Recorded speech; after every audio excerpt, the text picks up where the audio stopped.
operator for the water and sewer systems. And we go into the room and they're already there, just sitting there waiting for us. Like, Hey there. How'd you get you back here? Tell them to go to the other. I just went to the desk and they let me in through the others. how do you get past this? I said, They, no, they went through both. yeah, I said, I'm Denise England's husband. They go, here's your. Oh, you poor man. Here's your passport.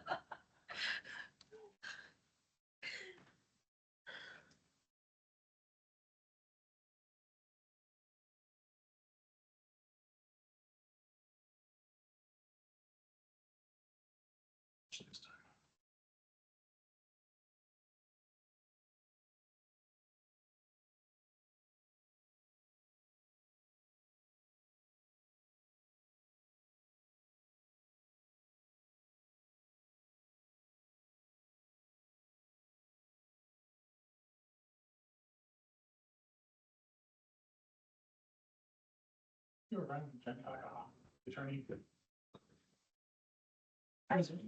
She was once 2 minutes late. It's like she literally showed up at 8:02 for the meeting. Felt bad. Brought bagels the following week. Our following meeting. All right, I'm not that nice. we'll call it in the order. Sorry about that. Well, you call the comments today? Hearing none. 3, then on 3 minutes from the 15th of May.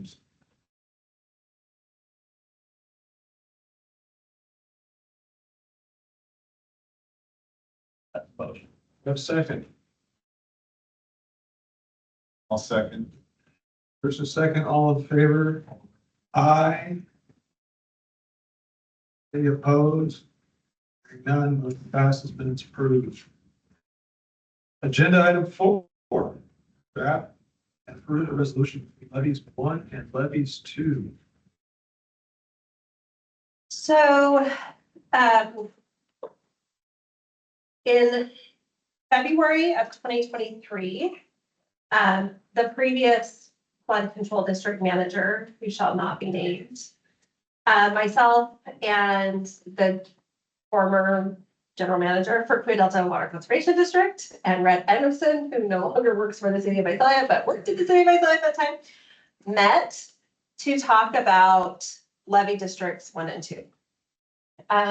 Those levy districts have been around for nearly 100 years.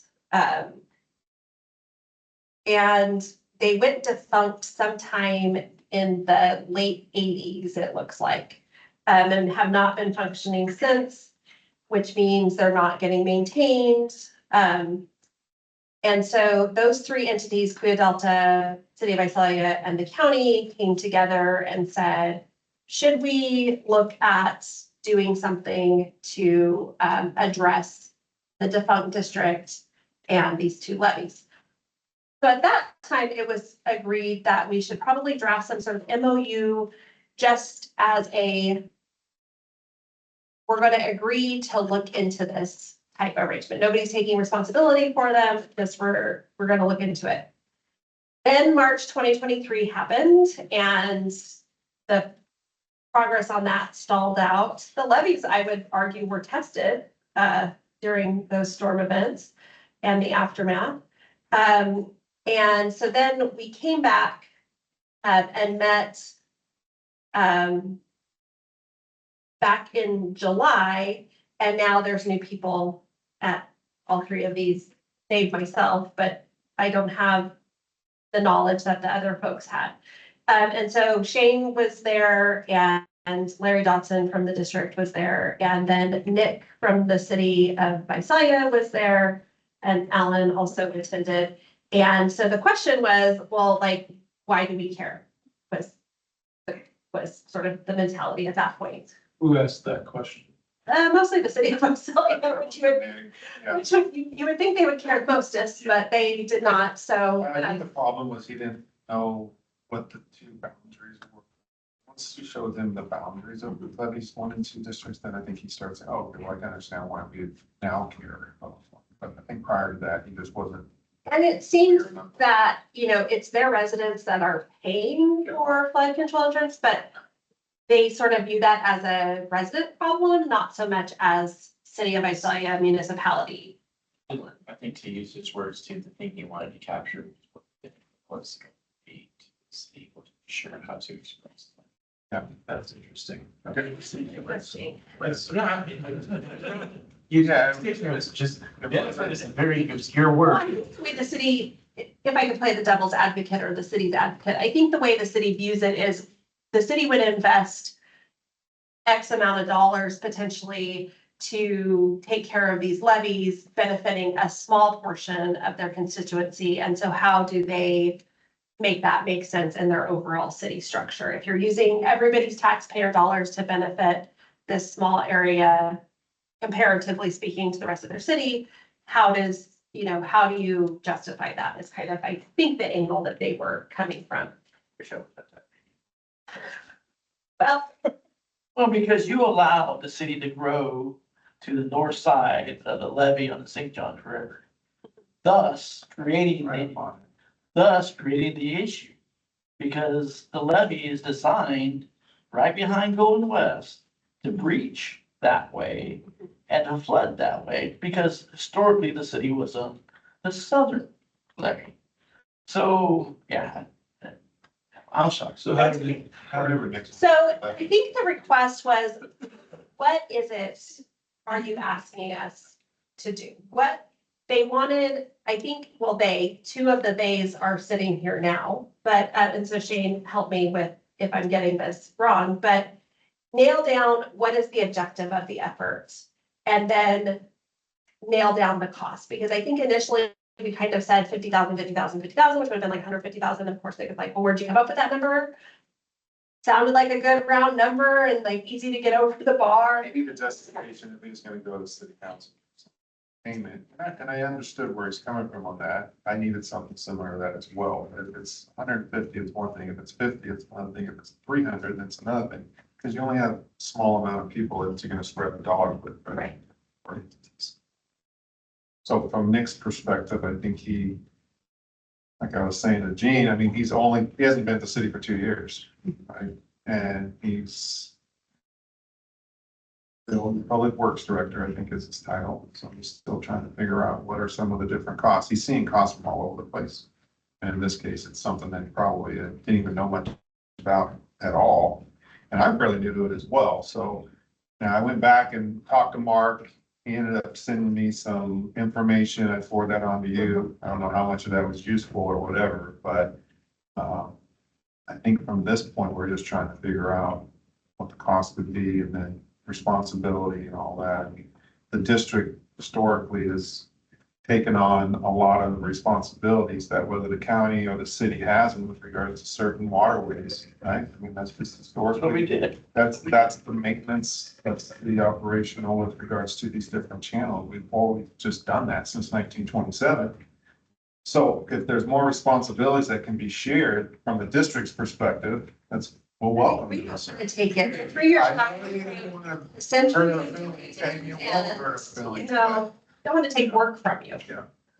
I would concur from that meeting. That was kind of the thing I walked away with in terms of impressions was that it was certainly zeroing in on the dollar amount. And then not so much that there needed to be a hard benefit cost analysis, but what kind of study was going to target it, what the results are going to be, but not to say that the cost. Because I think the 50,000 usually was for this study that was going to be done. But so if we're going to pay for a study, then what's the benefits that can come out of that study? Or And what are we going to study, I think was the question. so the study was to determine what to do about it. That was like the first step of what are the benefits, who the beneficiary. Well, whose idea was to do a study? That was the initial meeting that I wasn't at. I don't So know. I'm I not, think- I wasn't there either. I think Mr. Vink, Commissioner Vink, who is MIA today, was the instigator, I mean, initiator of that. Conveniently absent today. But he's the one, we met at his office, so he's the one that sort of initiated the conversation. But once we got to the table, there was broad agreement and recognition, I think, that it needed to, that it all made sense, and it kind of was intuitive. It felt like to those around the table, what that study would entail and what the answers would be. now we're getting asked hard questions and I'm like, oh, it's a study Well, about two levies and the it's district. basically to get them, to figure out how to get them off of life support and determine what we need to do going It's to forward. determine whether or not you want to start them back up again, because at this point, they're defunct, and there's just not anyone taking responsibility or doing anything with them. I think that the one of the things from a meeting, if I recall correctly too, was getting them to a state where they could be insurable. Well. Yeah, that's the big deal, because we've got a ton of city residents and not that have, when the revised firms came out 15+ years ago, got put into flood zones X and other that weren't in there before. And the city was extremely involved as a city with FEMA when those firms got updated. Somewhere it was like 2006 or 7 or 8, something like that. So the city was engaged on behalf of whichever residents they were engaged on. It wasn't every single resident, but I'd also probably argue that there was a lot of sweating in the city hall in 2023, when the prospect of water running out of Mill Creek and all over the place was occurring, and if they were engaged on behalf of anybody who was going to be potentially impacted. So maybe it's just, Well, and that's the thing, Eric, is now the city really wants to be involved with any specific type of flood protection type efforts. Because of what happened last year and the unknown, Nick was extremely new, Rhett was extremely new. Yeah, Leslie had just taken over the city manager position. So then she was still trying to get caught up on some things that happened, and the people that were involved most heavily are no longer there. Yeah. So I think it's just an overall, maybe an ocean moment for the city of Visalia to say, we don't really have anyone that was involved back then. Now we need to find more, find out more about this particular item. And the problem, as I seen it when I was there, was when these levees were being constructed, there was really very little engineering oversight. It was just built, right? yeah, it's getting back to the whole reason. So, you know, looking now, there's not gonna be any firm that's gonna be able to stamp on that says, yes, we're gonna say these are, even though it passed those 8,000 CFS tests, right? I mean, that's at minimum of last year was like 8,000, so does it pass to 16,010? I mean, once it goes over the top, where it's designed to, it won't, right? It's gonna, but I think the whole idea was to see, you know, who's gonna take responsibility for it. For a long time, Queen Delta did it to their maintenance for flood control, right? That's our idea, is when I was doing field maintenance. That our idea was to keep the channels open as best we can, where we do that, right flows, keep the eddying down, keep the erosion down. But never did we want to say that we were responsible for the levees, even though we maintained them. But then by default, because you maintained them and you did it for all these years, you just, and I think Bruce at the time was trying to kind of step back from that. So Bruce was our general manager prior to Mark Larson, who was the general manager for 15 years before he took on the GSA general manager position. Gene was the field manager, campaign manager for how many years? I mean, 20. Well, I've been in the district 25, probably in those positions for 10. So he's very familiar with the area of management and how we maintain these channels and a lot of the work that we've done year after year after year. Right? But that also almost lends itself to liability and other issues that can come from it, right? Not almost, it does. Well, then when we had the, you know, the issue, I mean, 1602, we always had one, right? But when it came to the 404, Any permitting. we found that maybe we were acting outside that for a little bit. And so we stopped doing a lot of sediment moving, you know, so as you guys know, the river, the offside, the off pressure side, it tends to collect. And so we would just take that berm and we'd push it back to where it came from. And the next time they'd push it back and we put, it was just Mother Nature just lets it playing tag of war. Now though, with the constraints that Queen Delta has, they may not be able to do that as much as they once did. So where did the meeting get left? The meeting was left to, hey, you come back and tell us what it is we're trying to accomplish, and then we'll tell you whether or not we want to play. So the county had drafted an MOU that basically just says, I'll read you what it says.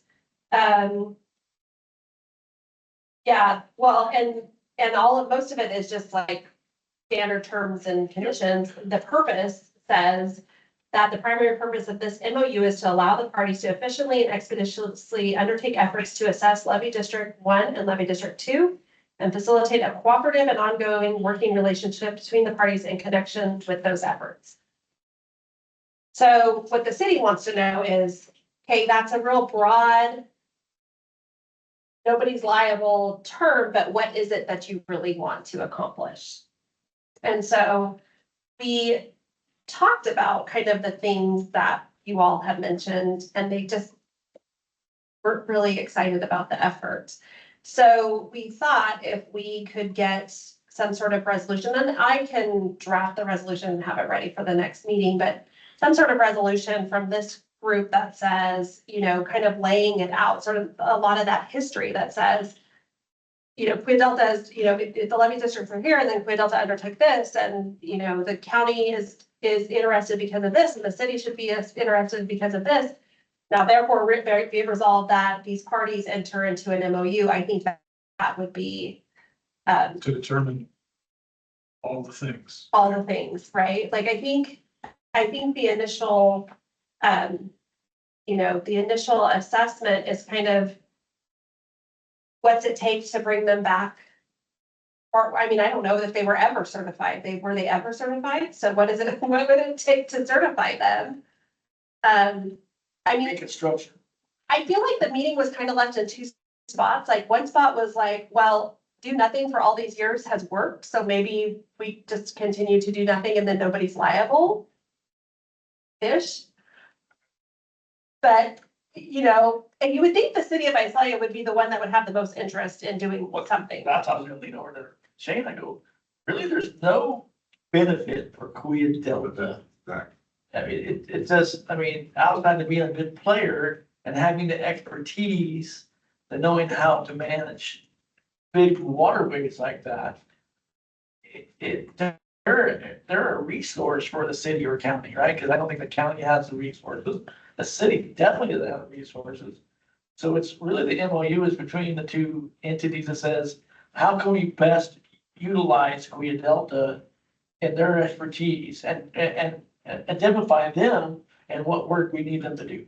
And remember, we operate on Tulare County tax, right? So we do feel like we have an obligation to a point to maintain some of that. But when you start bringing in the city of Visalia and some of those types of engagement activities, we just need to figure out how involved does the city need to be? How involved does the county need to be? How involved does the district need to stay involved or step back a little bit and allow the county and city to start doing a little bit more on their end? I don't know. That's, I think, where we're at. We're trying to figure out how much and how little. That fun stuff. So Denise, can you draft a resolution for us to take a look at? And I think we should probably share it with Quid Delta and with the city and have them redline it. This is just to agree to get in the room and talk about status of this of these two organizations that are defunct, what potential benefits and who should do the work. There's a ton of money that's getting spent on flood, on FEMA flood insurance. Across, I don't know how many thousand parcels in the city of Visalia. So there are definitely city resident dollars that are just flowing to, you know, pay for floods in New Orleans, which is below sea level, you know, so there's a financial resources implication for some city residents. I know a lot of them might have a river property that have to put on it, but Like, when it was purchased, I'm told that it was not on the map, and then when the firm got redone, it was. Might have frustrated me on it. It's very nice of you to listen and take part in hearing that testimony. Yeah.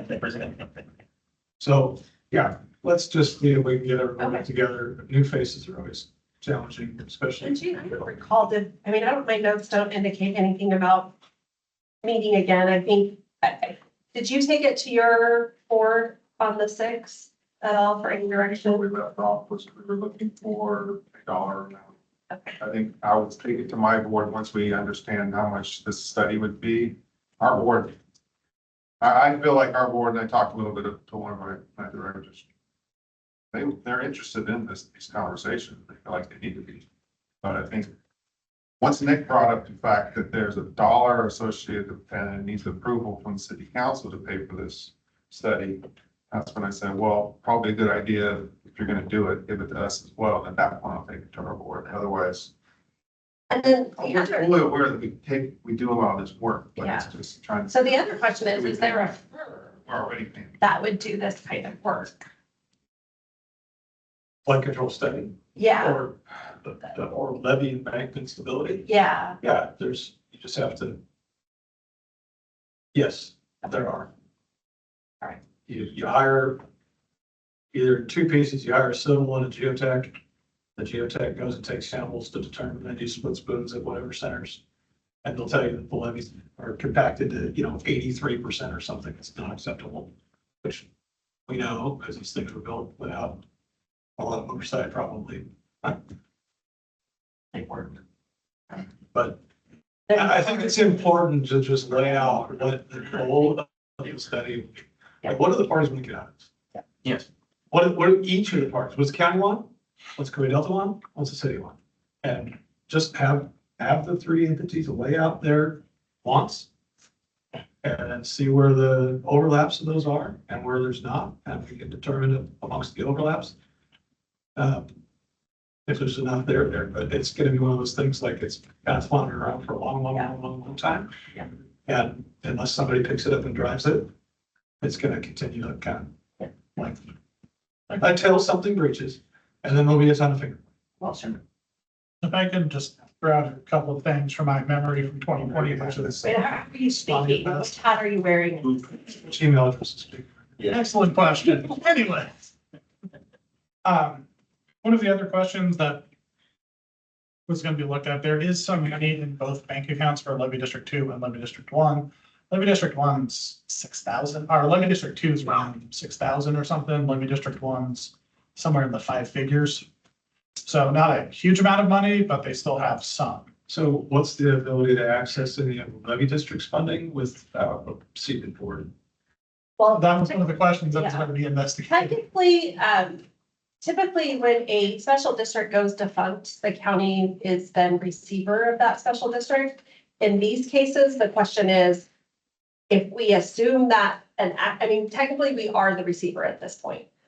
But if we start to assume a more active role, then what liability do we have if we tap into that funding? Yeah, There was also a but I concern, know an attorney that we can send a request over to and get them to provide a better word. there was also a concern for liability that the city might have, and that was thrown out earlier, the city's expanded very much towards where Levy District 1 is, the county's permitted development. As we've seen, it doesn't matter who actually has the liability, everybody will get sued. Something doesn't go right. Exactly. Yep. And that was one of our concerns, and, that's what we were worried about in 2020. 2023 happened. Thankfully, nothing We happened. were hours away. We were all terrified that something would. Minutes away. Yes. Those questions had been answered. Away. We will start, A small one. So, is that And no, no. enough? I think so. Okay, so we'll take, To the extent that you all can have conversations with our friends over at the city of Visalia to let them know what benefit it might be to them. Jane, do you have any community? I can sit down here. Okay. I got a meeting coming up. So it's- Back to using my middle initial. Okay. I think you should take the jacket off. I was thinking of just getting a hat that said not RMA and just, We can get you a hard hat. Put on. Well, Playing dates and things. That could be part of the conversation. So you need an action on I don't think we have, because I don't have that resolution drafted, I don't think we need action today. I think I got enough direction. Okay. Then item 5 updates, the meteorological study. So this one is still, with the Office of Planning and Research. We haven't heard anything back on it. It's still under review. So that's the only update we have. Did you guys receive what this was? Yeah. Okay, Yeah, you updated Yeah, us a okay. couple of meetings ago. so we're, Actually, we knew about it before it got put in, I think. Okay. Do we know when the grant decision date is to do that kind of a window? I don't recall off the top of my head, but I think there should be some kind of announcement certainly before the end of the year. OPR has had some issues with a couple of their grants, but this one still is firm, solid, is big thing that we have. Okay, same Office of Planning and Research flood control risk so assessment. this one, they did the solicitation. They scored the applications. And then they found out that they didn't actually have Doesn't have any money? well, and they didn't have authority to even notice. So there is no money for that program. Nothing was awarded, and they were advised by their legal counsel not to talk to anybody about it. So we said, well, can we at least like go over our scoring with you, see how we did? And they said, we could do a debrief with you, but it's gonna be later and we're not really supposed to share any information. So, Never happened. Is there a, yeah. are they talking about a reboot when they actually get the property? I believe so. We've also kind of kicked around here of looking at that scope and maybe starting to pull off some components to just do with the funding we have available. We would prefer to leverage funding. This one happened to be a full grant, no match. But you know, we're open still to either pursuing it or looking. I anticipate a lot more of these type of grants will be rolling out next year, because a lot of this is tied to natural disasters, and then there's a certain cut of money that comes back to the state.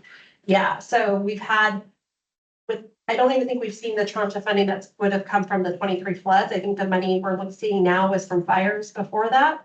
So we're looking at a lot of money with floods. There were more fires this year. So we'll keep it packaged up and on. Yeah. Mhm. Yeah, and like I said, maybe looking at the scope and carving out 1 or 2 things that could be done now, or it kind of goes hand in hand with the meteorological study, so seeing how that plays out. Well, the assessment would kind of run hand in hand with levies 1 and 2 then, if you're gonna do a flood assessment, right? Well, the scope of it, without getting into a more microscopic level at the district, is a bit more macroscopic, larger planning. To be integrated in some of the other grants that we had applied for. So it was kind of a larger plan. We were looking at things through.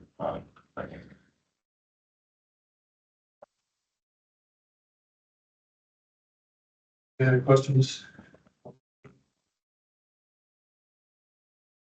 Okay, agenda item 6, staff reports, A through E. Alrighty. Alan, do you want to give the Sultana storm drain improvement and charge project? Sure.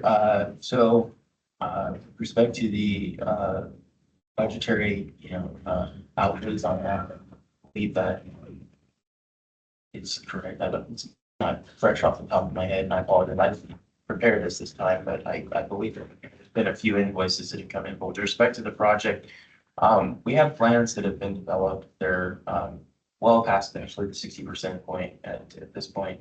However, there are inputs that we are going to be receiving from AID, Altoona Irrigation District, and there's some inputs both contractually and from the design that need to be considered to finish the project. So There's progress being made on that, but I think it's something that will still take a bit more time. Given the funding sources, the programmatic funding from the grant manager, the targeted completion for this is actually going to be the end of 2025, based on some amendments that have just recently been clarified to us. There may be some others, but we should be concluding the design here, not incredibly distant future, and advancing that one to construction. So and in 2025, so that's, you know, be updating that. It is, that information was something that just got clarified to us like within the last week. Okay. Yeah. And the coordination with Alta, Yeah. dude, this is just like, I'm on week 4 of asking Alta to meet with me, and so I, there's an individual that we know in Alta. Well, we know that all of them at Alta, but the assistant general manager type is probably got a little more bandwidth than the general manager well, type. I reached out to Mark Lemus and said, hey, We weren't saying names. can we, hey, after being accused of being Tulare County and non-responsive, everybody gets their name. So if I call you for a meeting, you don't want your name. You will call you. Commissioner because of the relationships that they have, so. So That's my fellow commissioner, Leon, take the individual. thanks. He has been busy. The gentleman. I know they're, Busy. I know they're both I've made a busy. phone call conversation. and so I reached out via email, didn't get a response, made a phone call like, hey, here's the other thing. We just met with them, right before Ross abandoned us, left. And so, they're probably like, what the heck, Tulare County, why do you want to meet with us twice in a quarter? But we need to really hammer out the long-term maintenance of the project, who's gonna do what. And that's what we need to chat with them about. Alan, I think you're working with Hernan's folks to have the plans reviewed as far as what's going in our right of way. Well, there's what we're going to do. The design was advanced to a more substantial state, but there's need for AID's input. So the components of the design that we, believe are not going to change any further, and I'm going to review those. And then there's been some components that are pre-engineered to help expedite construction here. So the standards and kind of, pad layouts, composition and all that materials of these, something we're going to review internal. So we're trying to move it along. Is Sultana deeper into an idea, but where's that located then? I may let somebody else speak on this because there's a bunch of stuff popping in my mind, but I think it's right off of, Avenue. There's a, 370. 416, Yeah. Montana 416 and Road 104. yeah, Right there, that's where the project is at. and the perk testing and all of that for the basin that's been done. There's been some considerations with respect to what the actual, water flow service of the water's gonna be. And it's looking promising, but the question is, what's the actual quality? Who's the beneficiary of the water? It would be like a Kings River East recharge-esque So project, but using AID infrastructure. So it's native yield. Yeah, it's coming out of the community of Sultana. We have a storm basin there, and then it's transferring that water over to, Nobody has the water rights. So it's No. just it's going native yield to the sub-basin area. Correct. but they have tons of water, Eric. Let's not forget, they don't have the P word coming, their plans have been, Maybe in Alta, yes. depends on me. Kings Head Basin, Okay. they're all butterflies and rainbows up there. Well, depends. Heavy emphasis on rainbows. Depends. Okay. That's the next one. Well, the flood capital improvement program, I am not going to be leading that, but we're doing some assessments to get that back online. As it says, with respect to the inventory and all that. There's some rough inventory measures that have been made. I think the level we're at right now is kind of just making recommendations to what needs to be done. We'll, from a standpoint of improving panels or access or monitoring not only with respect to flows, but switches and kind of trying to, I don't want to say automate, but make at least the monitoring operation of the systems all of us, so we're looking at putting together an RFP to bring in, so, big picture for that, to diminish the amount of manpower to do this on that. Who does that O&M generally fall? I mean, Our somebody. roads, both, Department roads. yeah, our Johnny Wong, yeah, crew, keeps an eye on those and does all of that. In addition to the actual equipment that the flood control district owns and operates, they also have a number of basins. We have like a 4-page Excel spreadsheet of basins. Some of them are flood control districts, some of them might be roads, some of them are landscape and maintenance districts where you had a subdivision come in and there was a basin that was included with that. And so we're looking at doing, hiring a firm to help us move through the inventory that classifies the basins and then identifies where the water is coming from, if they are a storm or flood basin. And then from there, distilling a list of flood control district basins that need to have ongoing maintenance, and potential improvements, and looking at ways to expand those, and probably reaching out to the GSAs in those areas to do some partnerships. But we just have this giant list, but nobody really knows what they are or what they're doing or where the water comes from. And so that's something else that we're going to be looking at this fiscal year. That kind of falls into that. Project capital status, I think, the second bullet, are we, that says fiscal year 2023?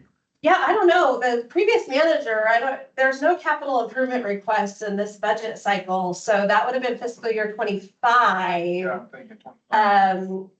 And so Johnny caught me in the parking lot on Thursday and said, hey, I need a new storm pump at this location because Caltrans had done some work and kind of more channelized the water. So there was and curves and things that were making more water come to this certain location. And I said, I can take it to the board, if you spec it out, I can take it to the board as a separate action because the board has to approve capital asset purchases because we've missed the budget cycle. And he said, oh, it's not that important. I don't care. I'll take whatever to the board. I don't care. But he said he would just get it ready for me and we'll do it in the next budget cycle. In fairness, that bullet point's been there since this went on hold. Well, yeah, my thought was either you already have. I'm like, there's staff that says they visited and photographed. Where are these photographs? Those are actually on the server. Okay. Discussing that this morning, but yes, they're there. There's lots of info. Does Johnny's group have, within the roads department, are they tooled to do this kind of maintenance on electrical equipment? Electrical equipment, we will sub that out. We have countywide contracts for electricians and stuff. So I don't know how in the past it's worked. I'm assuming Johnny would just reach out to you and say, hey, we need an electrician, and you say, okay. Usually end up hiring Willits or Mhm. one of the contractors and just send them out whenever we have major work that needs to be done. Yeah. That's how it's always worked. They've done that. I say, go for it. And then they send me an invoice. But part of this is getting away from just being reactive and fixing stuff and being proactive and doing preventive maintenance, right? Yeah. So like. Yeah, I think the long-term goals for at least from the standpoint of modernization would be to get away from things that are a bit more antiquated, like float switches, and actually have buoys and some other things to where there's, radio profiling set back. So there's basically a live feed. That would be a legitimate goal for some of this stuff. Next one, Kings River Channel. On this project, we actually have recently responded to an RFI from FEMA. So the grant is actually advanced to the federal level and been through review. There was only one RFI on it, so we did incredibly well. And that was with respect to the scope of work and just kind of removing some things. There were some questions with respect to the environmental and not actually disturbing the site too much. So got away from the word boring and suggested hand augering, soil probing, and they've been responded to. We're just waiting for a clearance, but it would appear that is going to go forward. Hopefully be awarded. We haven't received any more inquiries, so. And then if it's awarded, what's the contracting process and time? An RFP. Yeah, And then I think it's a 24 or 36 month. 36 month, yeah. 36-month performance period, H&H study, oil sampling, residual points along the riverway, go ahead and check the soil profile for trends, for perk and all of that, and then to go ahead and try to the extent possible to go ahead and come up with any nature-based solution. I mean, the federal requirements for this particular grant, I mean, to be as minimally invasive as possible, and it's been obscurely written for the purposes of not identifying what a known or anticipation solution would be, but if the study arrives at that, they'll fund it.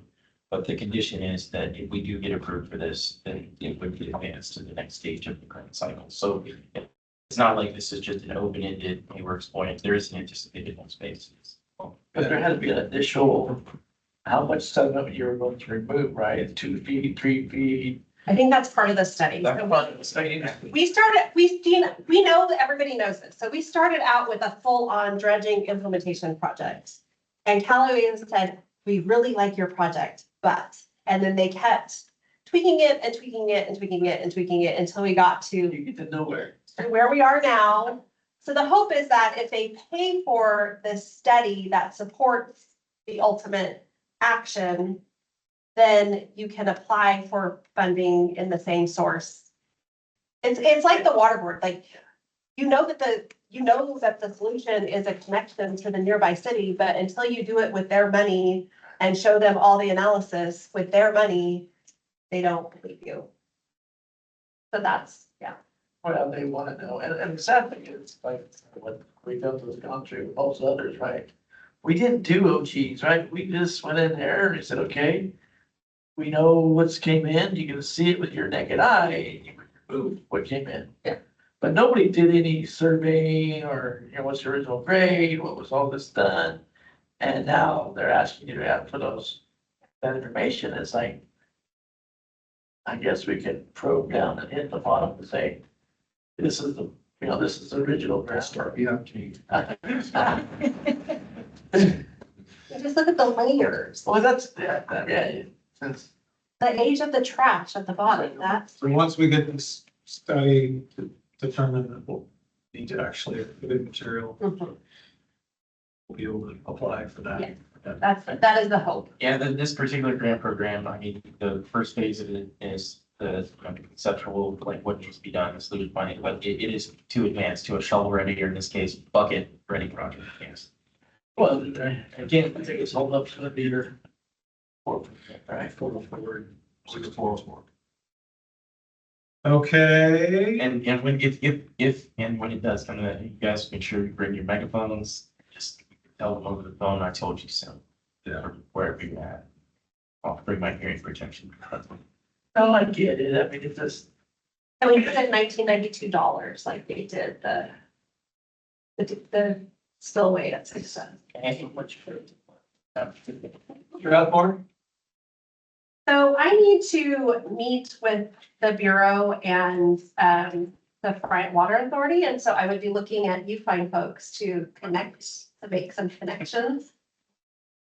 We don't know anybody. I know. Yeah, so that's where we are in that, because I think what happened was the previous design was rejected, and so we need to find out what their checklist is. Well, we need to make sure that the two of them agree on what the checklist is, and then we can go back and fix the design and then hopefully maybe move forward. So remind me who you met with at the Bureau. I'd have to check my notes. It's been years at this point. Check the email that he no longer has access to. Or probably was group wide, was it group wide? Yeah, our big meeting on this was literally the day when the county was told, go work from home. Oh, It was that day in March of March 2020. 2020. So it's been a bit hectic since So then. we have a new email system since then too, which means you have nothing from before, but. Okay, so I can participate in that. Okay. We you, somebody email I'll send you me. an email. Send me an email, send me the design, the prints, whatever we proposed, and I got shot down and all of it to if we could find out who we met with. Right, so it was good, everything. There's new faces at Bryant since that point in time. At least in the COO seat, and I don't know who at Reclamation, but we know lots of people, so. At Reclamation, we did meet with the local office. They then referred it to some of their specialists. They got referred in Denver, probably. Yeah. I would say I was thinking it was in Colorado, so. Yeah, Jackson, yes, we didn't pick it there. When they, on the Sultana project, Mark Lemus says he got your email and he will be nudging Jan to set up. 47 email and, It's making things happen. Emails, all of them tell her stuff. every week. Hi, Mark, just checking in on this. He struggles with his boss. That is where we all struggle. Poor Mr. Frank. Okay, thank you, Mr. Linus. Appreciate that proactive. So yeah, just let me know if anything's. Okay, but I'll send you a note. this shouldn't be required. There could be some complications because of future phases of capacity correction that we would just need Yeah. to address, but that's not. Well, that's fine then now. Right. Juvenile detention facility, Cottonwood Creek on hold. Yeah, I'd say that status is very much the same presently. Remind me why it's on hold. Really, I think it's funding, trying to find funding to do the, Okay, Right. this one is to save juvenile detention from getting. which is not popular when you go to a flooding source of funding and say, we want to save our juvenile detention facility, and they're like, we prefer to save houses. Who's a beneficiary of that water? That's another ephemeral, non-water rated stream. Yeah. Who gets Doesn't credit? that eventually That end up? passes through Gene, Hello, Cottonwood Creek, yeah, before it gets to juvenile. Yes, it does. Passes through you. Do you still have your stone crawl basins? we do, and, working on, modifying how that was constructed. One, to keep water out of the runoff of Stone Corral from going into Cottonwood. We're trying to capture that in our area. Also working on a new basin on 384 that would help with, the runoff. And also the tail end of, Alta's Suntac ditch that would help mitigate some of the flooding on Stone Corral School and Seville. All tributary lands to Cottonwood? It ends up going to, so all of the stuff would run off the foothills, go through Sonntag ditch, come into our flood control channel, and then make its way to Cotton. But you're trying to perk as much as. We're trying to, we don't hurt very much, but just keep it up out of the Cottonwood area. So it takes a peak off. Working with Costa on that, get some funding. You know, when we get more information, have PMP actually going through the design. Probably at one point sit down with the county and said, here's what we're trying to do. And then go after some grant funding to, it's 300 acres. So it might change the severity of the flooding issues. I think a lot of what happens at Cottonwood is I think there's a couple of 90-degree turns that come right just before the facility, and And then water doesn't really like that. East Queen GSA has bought land called the Flying Dragon. Oh, yes. Mhm. So that will be an offshoot from Cottonwood, you know. They're gonna turn it into the swimming dragon. That's what- Some sushi. Yeah. So we're looking at taking, you know, you're never gonna take everything, but the idea is to take the peak off. Because that's what really, that the county can't handle or city can't handle. So that one might get retooled anyway, because we have a bunch of upstreamers that are trying to grab as much of that as possible. So, is this one just on hold indefinitely then? That's my understanding. Okay. We could just take it off the list, so you don't have to look at it each Okay. quarter. Yeah, I think once, well, I think happens down there, but the problem is is 30 feet wide up there at 156. When time it gets to Juvenile Hall, it's 10 feet wide. Yeah. Not an engineer? Oh. The water doesn't know that it's supposed to skinny up. It doesn't suck in, it doesn't suck in, and then it also doesn't know that when it's going this way, it's supposed to put its blinker on and go that way and then do it again. That's right. I It's like think, water. I think it really, if we do anything down there, it's gotta be a channel improvement. Yeah, we've got a couple of strips with White River, similar deal, that we just ripped, those were my predecessor, but rip wrap those areas so this was blow out. Okay. St. John's levies, we talked about that already. Town maintenance responsibilities, maps, maybe? So we don't have a map, but what I am thinking of proposing is we currently have a road closure map that we made on GIS, and I'm thinking the same, and I meant to load it beforehand and I didn't, so now I'm just gonna have to describe it to you instead of showing it to you. Sort of the same platform, it's a GIS platform, you log in, you can create a line segment with your finger, with your mouse, and then a text box pops up and you can populate whatever fields, whatever information we want to gather. So I was thinking about having our IT folks create one of that we could share, one of those that we could share out. And you, the water agencies could put in where they have permits to do channel maintenance and draw those lines. And then it's already populated on a GIS map. And the fields I thought were like permit type, permit expiration. I don't know what other information might be helpful.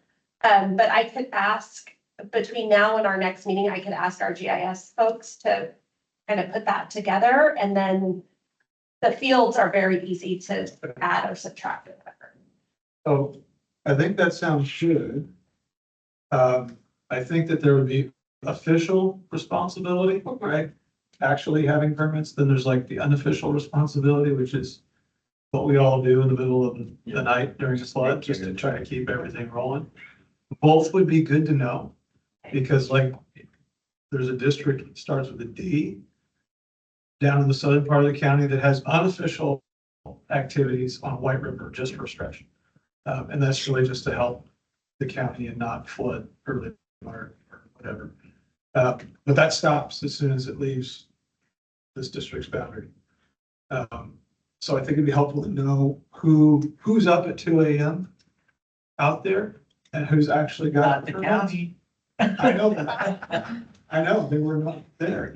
Ross lost the keys to the bulldozer that day? Like what happened? I'm just sleeping at see that. Yeah, I think that would be helpful. And then to the extent that we're gonna paint out those official or unofficial responsibilities, a good time to do that would probably be in conjunction with the annual flood meeting Okay. with all the operators throughout the county. So also I did contact the Fresno Fish and Wildlife Office because I thought maybe they might have a map layer or something that they could share. I inadvertently triggered a Public Records Act request and You're their favorite now. I said, no. Let me find out what information we actually need before I have you produce all of these things, because it was very clear all they really have are like either PDF or paper type records or maybe tabulated, but it's not a data layer, and I don't want to upset them. So I said, no, please don't. I was just asking if you might have something like that. I don't want to trigger that. So, But correct me if I'm wrong, I thought the idea was, Dry Creek. Who, from what point to what? Yeah, that's exactly right. It's all these different. Conway Creek from what point to what point? Lewis Creek to what point to what point? Clear Creek, Yocol. White. Pick your Yeah. uncontrolled channels, right? Which historically fall on the county.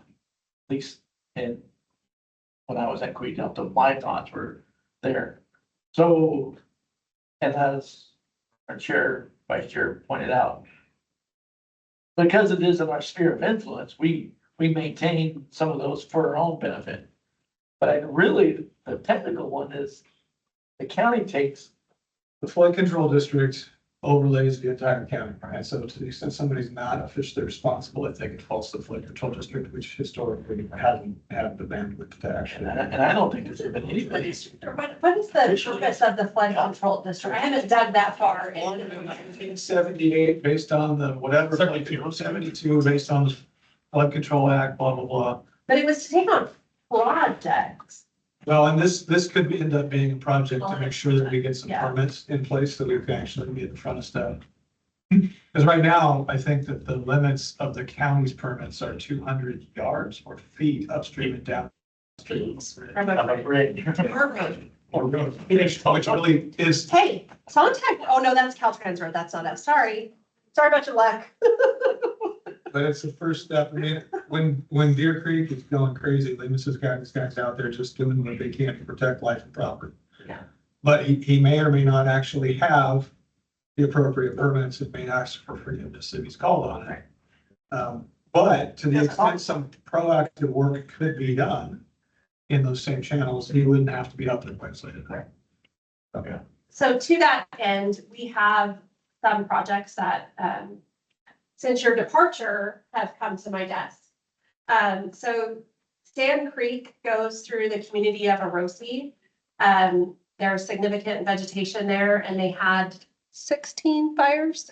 Yeah, a little more than that. 16 fires in the month of July. So fire department has asked us to do something. So we are working on that. We've asked our county surveyor to identify where we have easements or that we own the parcel. And then we've tapped into Dockin Engineering to help us with the Fish and Wildlife permitting. That one we may be able to get around with like an emergency, like we have to do this work. He's supposed to be giving us a contact, but we haven't received the contact yet. To try to do that. We have a contractor ready to go because we can do emergency contracting on that one, but we're just sort of waiting For channel work. for town work through Sand Creek to get rid of so the houses don't burn down that are adjacent. And that's the emergency authorization. Mhm. It's a fire risk issue. Yeah, yeah. Is the emergency authorization run to flood risk too? The emergency authorization is a function of our purchasing department and what we can thread the needle with them. We are also doing, on Antelope Creek, we have a maintenance agreement in draft that should come out of county council later this month with the city of Woodlake, basically giving the city of Woodlake power to maintain that channel and paying them a dollar amount annually to do that work that through their city. We are. Out of this budget? Mhm.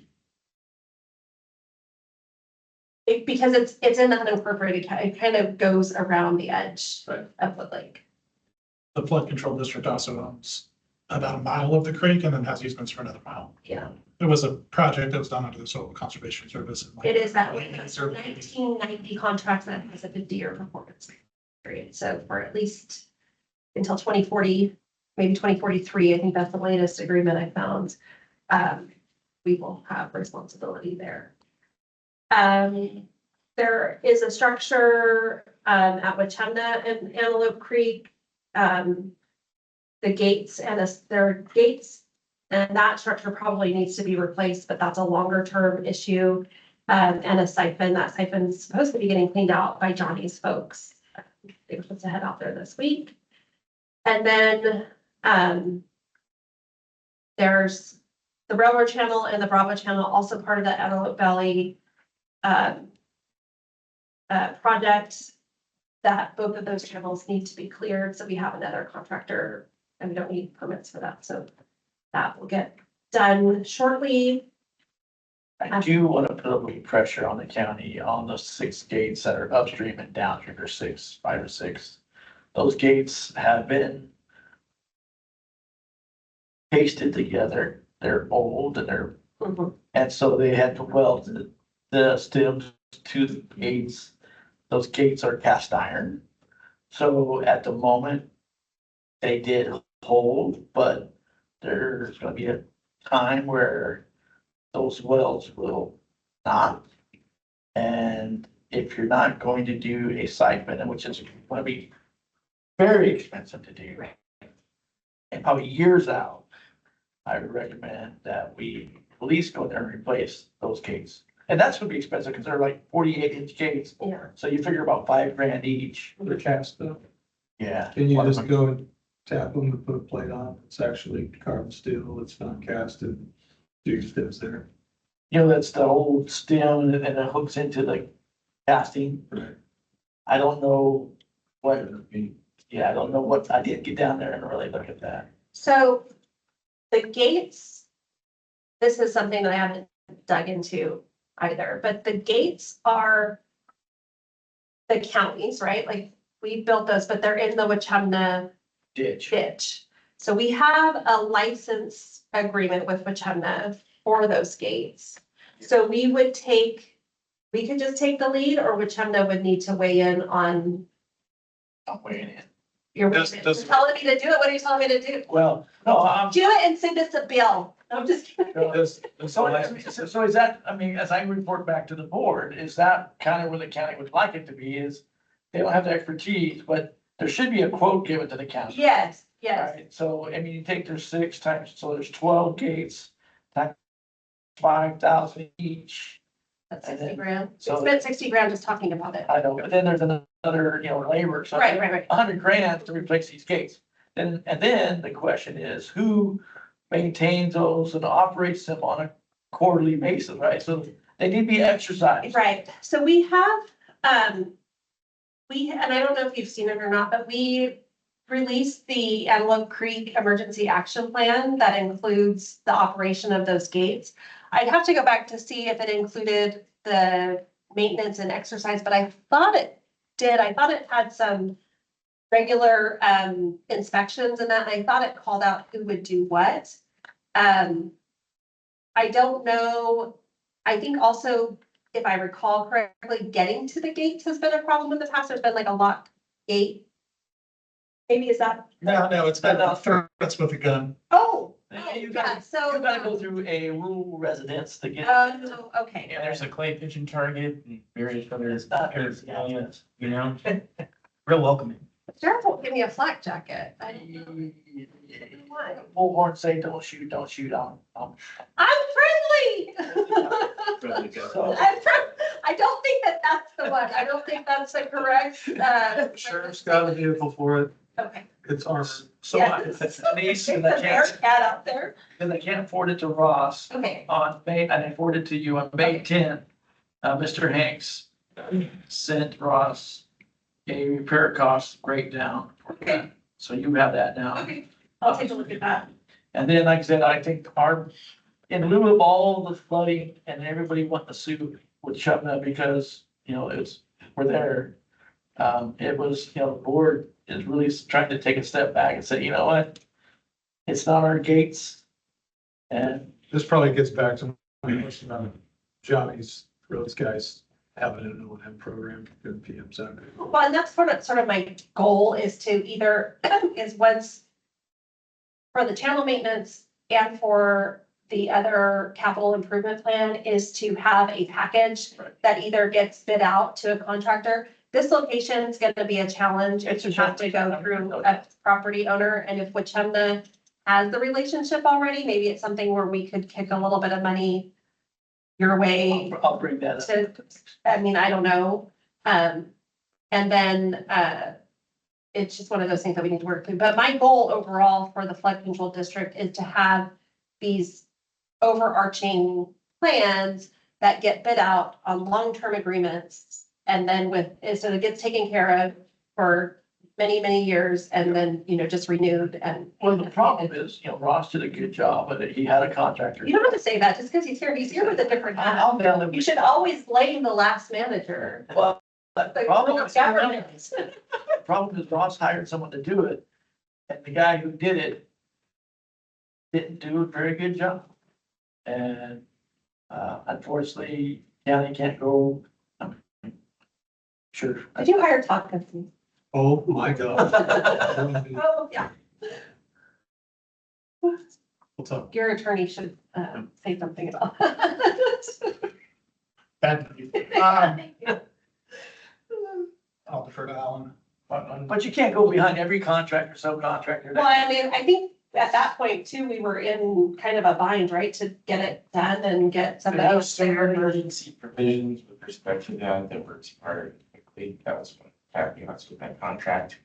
With respect to the contractor and how that was executed, there were, some access issues given the developments and some other things by the county at that time.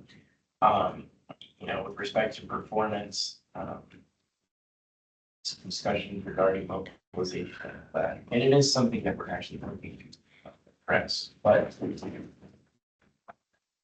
no, the bottom line, there's a efficiency that is minimal. With purchasing on an emergency, typically you have to go with somebody that's already under contract with the county because our contracting procedures are just, I'm not questioning, I'm not, it's no longer an emergency once you get a new contractor on board because it takes so long. But yeah, I'm not questioning. and the age, I think, too, just, I mean, it's. Well, one of the issues I need to be, probably overly transparent about, but very honest, we did interview probably somewhere around 6 contractors to do, that Antelope Creek section. And that was not something that was gonna be easily or readily accessed by a lot of contractors. In fact, I mean, I drove like half of that with one guy, would have been a bargain, but at some point with respect to what he's asking for, we just said, like, there's no way I can go ahead and get down there. Did talk to another gentleman about using smart, like flow mowing equipment or something like that, or something that they need somebody to just drive and have the boom arm. Not the most common thing in this area, so given the deadlines, I mean, some constraints there. But I would say the contractor did perform the work to the level that was desired, in terms of the term performance, scope. That, was actually very responsive considering he wasn't a county vendor and given the time crunch. So, I mean, if you're trying to play devil's advocate, Yeah, but it's it's good that that it's good enough. situation. Okay. I'll report that. And the last thing I have is, Oh, no, only one thing. yeah, well, this is on Lewis Creek. Apparently, I've been asked by Mr. Wallace from Lindsay Strathmore Irrigation District to bring it up at this commission. Is, in his mind, he thinks a culvert was put in illegally. And if so, he would like the county to remove it. It was put in on private property. It was put in on private property. But I think I've seen, you might have gotten something from him, but I think I saw her. I think there was some disconnection So between permitting and other folks. the county put a stop work order on it and red tagged it. So it's going through our code compliance process. Yeah, but apparently the contractor has a permit for them to go in. Somehow the two things passed in the mail. Okay, But anyway, I will circle back with, yeah, The code folks. enforcement and Yeah. permitting. Yes. There is a permit out there for it.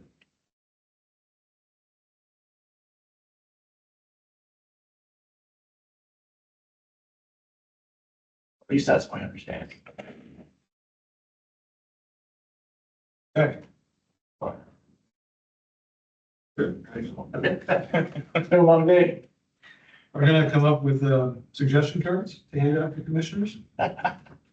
Speaking of suggestions, agenda item 8, suggestions for future meeting agenda items. Any burning desires to add to this list? The commissioners. I think the gates, we can pick one of those.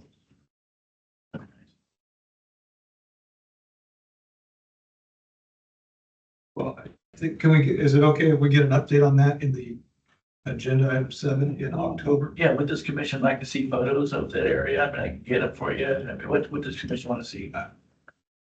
I'm always up for photos, because I don't, it saves me a trip out to the field, because I don't I'm have a good visual. If you've got any other thoughts in the interim, please just feel free to email Denise. She, I'm sure, would be happy to add it to the list. It was Sarah, because things don't get lost in her. And the problem though, some photos, I might have to wait until our next meeting. So you gotta wait until October. And we try. 20,000. I'll go try, I'll take pictures of it. 20,024, so that's a way away. We've got a little time. Yeah. So 20. I just need to try, I just need to try this. So are you paying attention? Yeah, I got a conflict that day, Yeah. 18th century. It's Yes, outside of, our meeting a few years out, I'm gonna call this meeting adjourned. Thank you. You